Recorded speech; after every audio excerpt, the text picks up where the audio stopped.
Hi guys! Nasa city na naman kami and yesterday, nag-check-in kami dito sa hotel and it's been a long travel.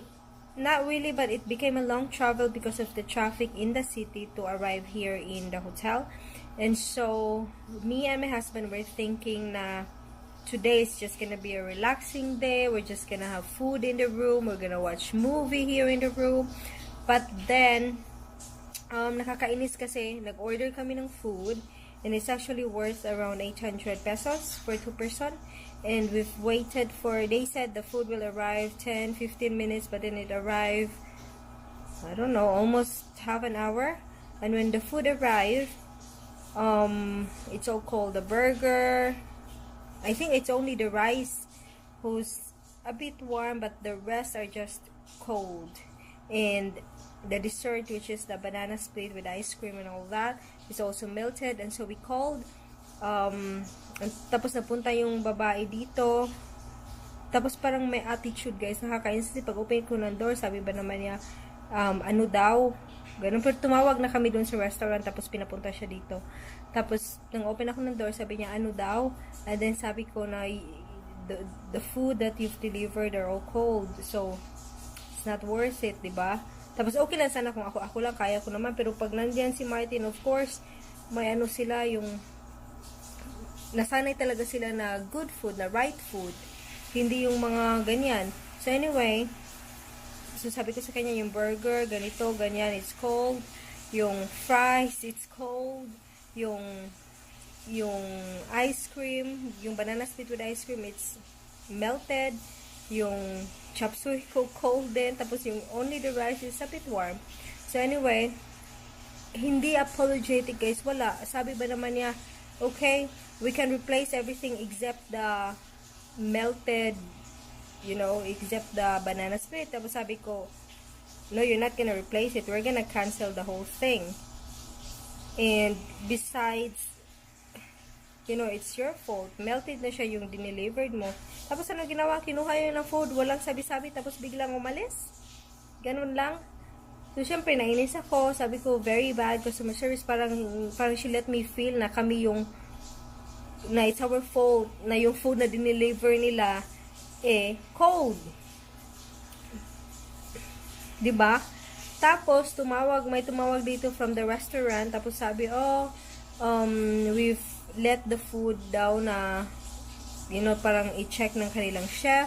Tapos yung chef nila, sabi nag-apologize daw kasi it's really cold, blah blah blah. If we want ka ng new order ba daw, sabi na magkuwag na lang.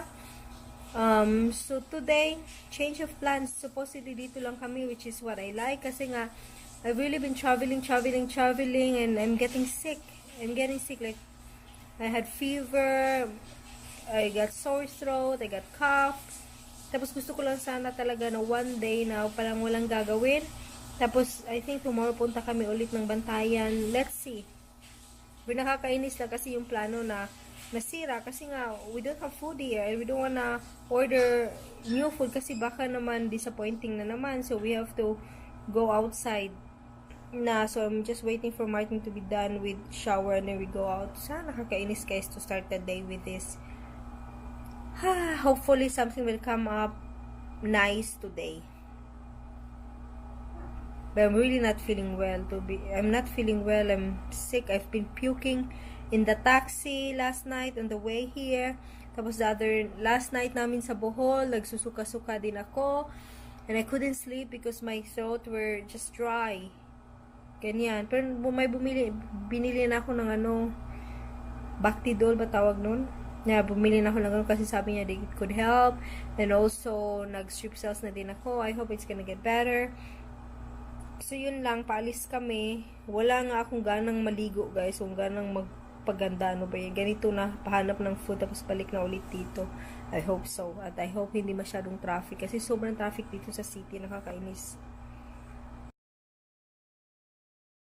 Hi guys, ito yung suot ko ngayon at lalabas kami para makahanap ng food. It's almost 1 in the afternoon. Ito yung suot ko. Konti lang yung dala kong damit kaya pabalik-balik yung damit ko guys. Okay lang din naman kasi komportable. So yun, see you later. Hi Martin. Martin, where are we? The yellow red lizard. Red lizard Mexican restaurant. We're gonna try the hot cross for the first time. Why your voice is After like that? We will try, maybe to begin with, we will try some nachos with meat. Small person, good for 1, 2, 3 persons. Let's see how that turns out. You will have the abalabilo and a blue alexata with rice fried. Including the menu, we'll drink 2 regular Coca-Cola served and chilled on ice. This is our breakfast or lunch, and maybe our dinner, who knows. Apparently we are on a OMAD diet, 1 meal a day. Let's check. See you at the fight, children. Ito yung view nila. There. Matingin yung food ko guys, ito. Ang ganda siya. What about it's not a burger? This is pop-up. This is not. No, I'll try it. Wait, added me. What is this? Apparently also carrots. What is this? This is chicken pop-ups, jalapenos. Oh, that looks crispy, huh? And how about this? What is this? What is this? Oh, You're so... It's too warm. it's warm. You got burned?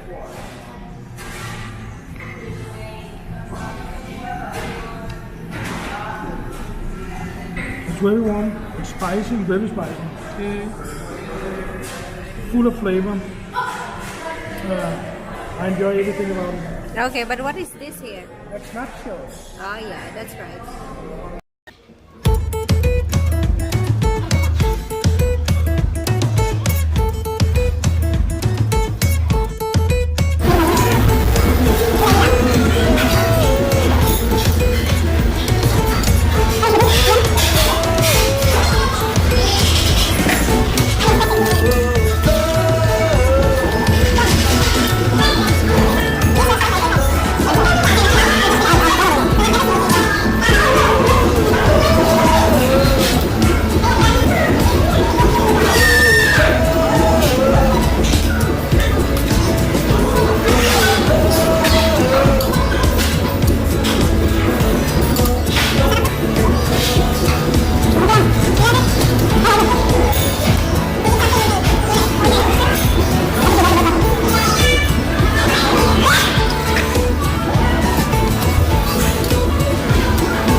What are you doing?